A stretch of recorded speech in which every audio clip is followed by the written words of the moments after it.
Olá pessoal, tudo bem? Hoje nós vamos fazer um vídeo especial, onde nós vamos falar sobre a multiplicação por discipulado. Ou seja, nosso objetivo é ajudar novos crentes a crescerem em Cristo. Como é que os novos crentes podem crescer em Cristo? Através do discipulado. E nós temos como valor fundamental, como objetivo do nosso coração, compreender que Deus procura homens e mulheres que discipulem, que treinem, que mentoreiem outros líderes, que por sua vez se tornem líderes de líderes, que treinem efetivamente outras pessoas.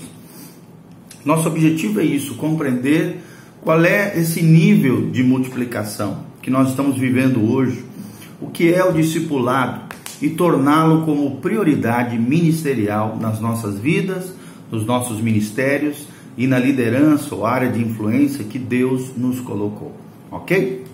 Nós vamos dar como background uma breve introdução, falando que o cristianismo começou com um pequeno grupo de seguidores judeus, de um rabino desconhecido em um canto remoto do Império Romano. 3 séculos depois, a fé cristã não só havia sobrevivido a uma terrível perseguição a partir de Nero, aquele louco, imperador louco romano, mas também havia conquistado o próprio Império Romano que a perseguia. Há muitas razões para esse crescimento explosivo do cristianismo, e uma delas pode ser melhor expressada pelas palavras de Paulo a Timóteo, seu filho na fé, seu discípulo, o jovem líder cristão que Paulo mentoreava. Presta atenção no que diz a palavra de Deus em 2 Timóteo 2,2. E as coisas que me ouviu dizer na presença de muitas testemunhas, confie a homens fiéis, que também sejam capazes de ensinar outras pessoas. 2 Timóteo 2,2. Ou seja, o cristianismo cresceu exponencialmente. Por quê? Porque Jesus estabeleceu como padrão de multiplicação exponencial, em vez de uma simples adição de 1 mais 1.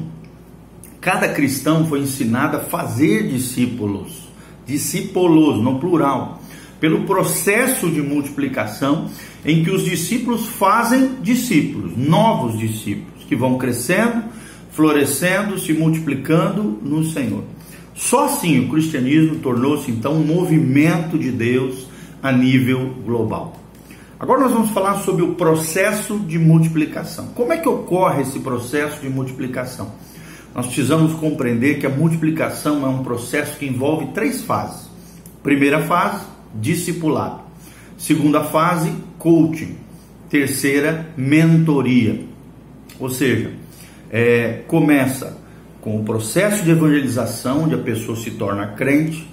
Entre esse processo de ser crente e discípulo, existe esse processo chamado discipulado. Depois do discípulo até se tornar um líder, é uma espécie de processo de coaching, de formação de liderança. E do líder até se tornar um líder de líderes, existe um processo chamado de mentoria. Ok? Então é muito importante isso. Ser crente, ser discípulo, ser líder e ser líder de líderes. É o que Deus espera de cada um de nós. Então essas 3 fases são discipulado, coaching e mentoria. Não é o coaching empresarial, igual nós vemos hoje, que está na voga aí, que está em moda, não é isso. É realmente capacitar discípulos de Jesus, encorajá-los, capacitá-los, dar a eles recursos e capacitação para que se tornem de discípulos em líderes espirituais de outras pessoas, e logo em seguida, através de um processo de mentoria, de capacitação, lado a lado, vida na vida, eles se tornem, além de um líder de líderes, ok? Quanto mais alto você leva uma pessoa no processo de crescimento, maior a multiplicação e mais pessoas serão alcançadas com o Evangelho de Jesus Cristo. Qual é o fundamento bíblico disso que nós estamos abordando? Primeiro, nós precisamos entender que durante os 3 anos de seu ministério na terra, Jesus de Nazaré apresentou o modelo de como fazer discípulos em relação com os seus seguidores mais próximos.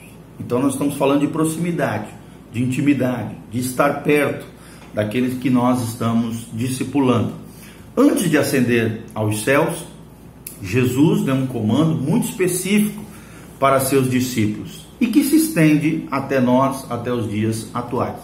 Está lá em Mateus 28, 19 a 20, a grande comissão: ide por todo o mundo, fazei discípulos de todas as nações, batizando-os em nome do Pai, do Filho e do Espírito Santo, e ensinando-os a guardar todas as coisas que vos tenho ordenado. E eis que estou convosco todos os dias, até a consumação do século. Mateus 28, de 19 a 20. Ou seja, 4 verbos na grande comissão. No original grego, o único que está no imperativo é fazer discípulos, ou seja, uma ordem, é um mandamento do Senhor, fazer discípulos, está no imperativo, fazer discípulos de todas as nações. Os outros verbos são os meios pelos quais nós realizamos essa tarefa dada por Jesus, chamado discipulado. Nós vemos o verbo indo, batizando e ensinando, 3 verbos de movimento que nos ensinam como nós podemos realizar essa tarefa dada por Jesus, ok? Então essa é a base escriturística que nós temos para aquilo que nós estamos abordando. Jesus e o discipulado. Qual é o exemplo que Jesus nos deixou quanto ao discipulado? Primeiro, Jesus é o exemplo supremo de como fazer discípulos. Ele selecionou indivíduos chaves e investiu na vida deles ao longo de um período de tempo. No caso de Jesus, 3 anos.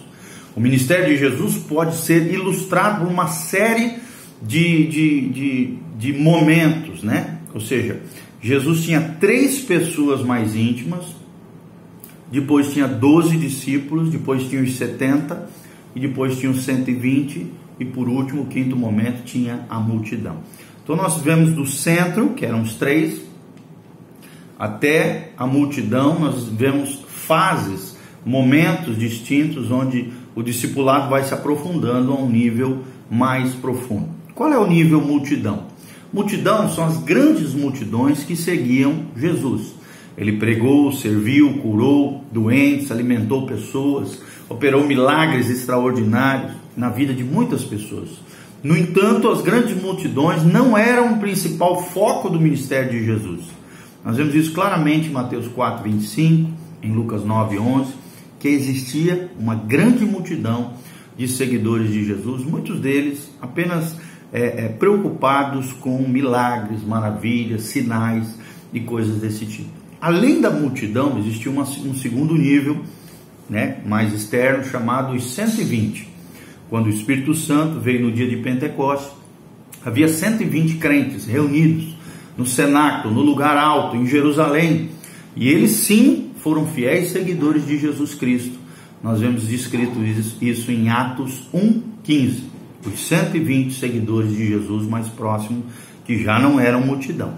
Além dos 120, a Bíblia fala em Lucas 10, de 1 a 24, dos 70 que Jesus confiou, deu autoridade para irem de grupo, de duas em duas pessoas, a ministrarem nas aldeias que ele iria ainda pregar. Ok? Então nós vemos um grupo menor ainda, agora de 70 pessoas, que Jesus deu autoridade para expulsar demônio, curar enfermos, e de irem de casa em casa, de 2 em 2, pregando o Evangelho de Jesus Cristo e anunciando a vinda do Messias prometido a Israel. Além dos 70, multidão, 120, os 70, existiam os 12 discípulos de Jesus. É aqueles que Jesus investiu pessoalmente por 3 anos em 12 homens, 12 dos seus seguidores, e eles são conhecidos como os apóstolos de Cristo. Está lá em Marcos 3,14. A igreja foi fundada sobre o testemunho e a liderança desses apóstolos de Jesus. Mas além desses 12, existia um nível mais profundo, mais íntimo, que era os amigos de Jesus. Jesus investiu mais em 3 dos seus discípulos mais próximos: Pedro, João e Tiago. Ele os levou quando levantou dos mortos a filha de Jairo, por exemplo, em Marcos 5,37. Eles estavam presentes quando Jesus foi transfigurado, em Mateus 17, de 1 a 9. E Jesus se reuniu com eles no Getsemane, na noite antes de ser morto, Nós vemos isso em Mateus 26, 37. Esses três se tornaram peças-chave da igreja primitiva e eles realmente se tornaram líderes de líderes. E é o que Deus quer transformar eu e você. Nós vemos outro exemplo, além de Jesus, o nosso exemplo maior é o exemplo de Paulo. Paulo e o discipulado. Paulo, sim, fazia discípulos também como o seu mestre Jesus em todo lugar, por onde passava, suas viagens missionárias, né? Nós vemos ele descrevendo ali em Filipenses, dando as seguintes instruções às igrejas, aos líderes da igreja local: o que também aprendestes e recebestes e ouvistes e vistes em mim, isso também praticai. Filipenses 4:9. Ou seja, o discipulado precisa ser prático. E ele concentra-se na aplicação do ensino bíblico na vida real, na vida concreta, no chão da vida, no dia a dia das pessoas. Os exemplos de Jesus e Paulo delineiam claramente para nós esse processo de multiplicação por discipulado que garante o crescimento da igreja. Se você é um seguidor de Jesus Cristo, hoje, por causa desse processo de multiplicação, é porque discípulos fiéis do Senhor, há mais de 2000 anos, há mais de 2000 anos, vem aplicando esse processo de multiplicação através do discipulado. Esse processo, ele é apresentado por uma linha do tempo contínua, começando a partir de Jesus, depois o apóstolo Paulo e os demais apóstolos, depois Timóteo, de Timóteo, a igreja, Timóteo, Tito, a igreja foi se multiplicando por 2000 anos, discipulando, formando novos discípulos, novas igrejas, novos trabalhos, novas comunidades cristãs, até chegar a nós, os discípulos contemporâneos. Então nós vemos Jesus, nós vemos o apóstolo Paulo e os demais apóstolos, nós vemos Timóteo, Tito e já a segunda geração apostólica, de pais da igreja, depois 2000 anos de discipulado ao longo da história, até chegar a nós, os discípulos contemporâneos, ok? Então, pensa um pouquinho nisso. Quem foi que levou você a Jesus? Quem é que tem investido na sua vida? Será que você tem investido também na vida de outras pessoas? Será que você tem aplicado esse método de Jesus na sua vida? O que você aprendeu através dessa lição? Quão importante é para você o seu crescimento espiritual e o crescimento espiritual de outras pessoas? Pensa um pouquinho sobre isso, ok? Nós vamos continuar falando sobre a definição de discípulo e discipulado. O que é um discípulo e o que é o discipulado? Nós vamos ampliar ainda mais a visão daquilo que nós estamos falando. Primeiro, um discípulo é alguém que está vivendo a decisão de seguir a Cristo na sua vida diária. É uma pessoa que conhece a Cristo interiormente e tem o compromisso de viver exteriormente o amor e a obediência a Ele. E o que é discipulado? Discipulado é o processo de ajudar alguém a crescer da infância à maturidade espiritual.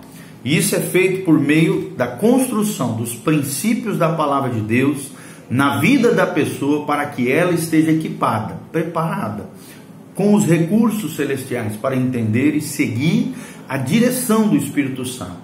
Saber como responder a qualquer situação, com atitudes e ações semelhantes a Cristo. Esse é o processo chamado discipulado. Quais são as características de um discípulo do Senhor Jesus?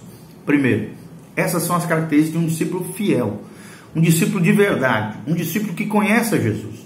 No início desse processo chamado discipulado, essas características são apenas sementinhas que estão no coração dos crentes, dos novos crentes, mas precisam ser cultivadas. À medida em que o discípulo vai crescendo, esses traços de caráter vão se tornando mais evidentes em suas atitudes e em suas ações. Primeira característica de um discípulo: um coração voltado a Deus. O verdadeiro discípulo de Jesus tem fome da presença de Deus. Ele busca oportunidades de experimentar a presença de Deus, de estar em comunhão com Deus. E Davi expressou muito bem os desejos, os anseios mais profundos do seu coração por Deus. Olha o que diz no Salmo 42, é um lindo salmo davídico. Ele diz: como suspira a corça pelas correntes das águas, assim por ti, ó Deus, suspira a minha alma. Como é que está o suspiro da tua alma? Será que você anseia por Deus, assim como a corça anseia pela água?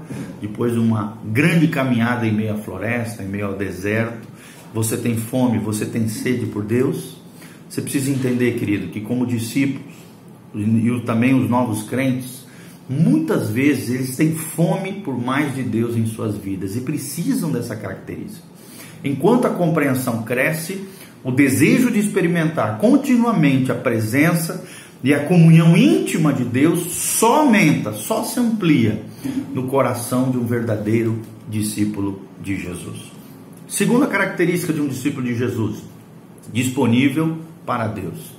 Deus quer abençoar e usar aqueles que estão à sua disposição. E você está à disposição de Deus? Quer ser usado poderosamente por Deus? Tem se colocado nas mãos de Deus? Preste atenção, desde a sua infância espiritual, o discípulo fiel precisa abrir o seu coração ao chamado de Deus, tal qual escrito ao profeta Isaías, Isaías 6:8. Depois disso, diz o profeta, ouvi a voz do Senhor que dizia: quem enviarei? E quem há de ir por nós? Disse eu, ou seja, o profeta Isaías: eis-me aqui, envia-me a mim, envia-me a mim. Ou seja, a disponibilidade exige de fé e vontade de ir para onde Deus quer nos enviar. Será que você tem ido aonde Deus quer que você vá? Será que você tem seguido as orientações precisas do Espírito Santo de Deus? Pode ser até que no início seja hesitante, meio conflituoso, você seja permeado de medo, mas quanto mais você se disponibilizar, quanto mais você se deixar guiar, com mais tempo, a fé desse novo discípulo irá se fortalecer. As musculaturas espirituais irão se crescer, se multiplicar, se fortalecer. E ao andar na direção do propósito e da vontade de Deus, Deus fará maravilhas através da sua vida. Outro ponto muito importante nós vamos ver no vídeo em seguida, ok?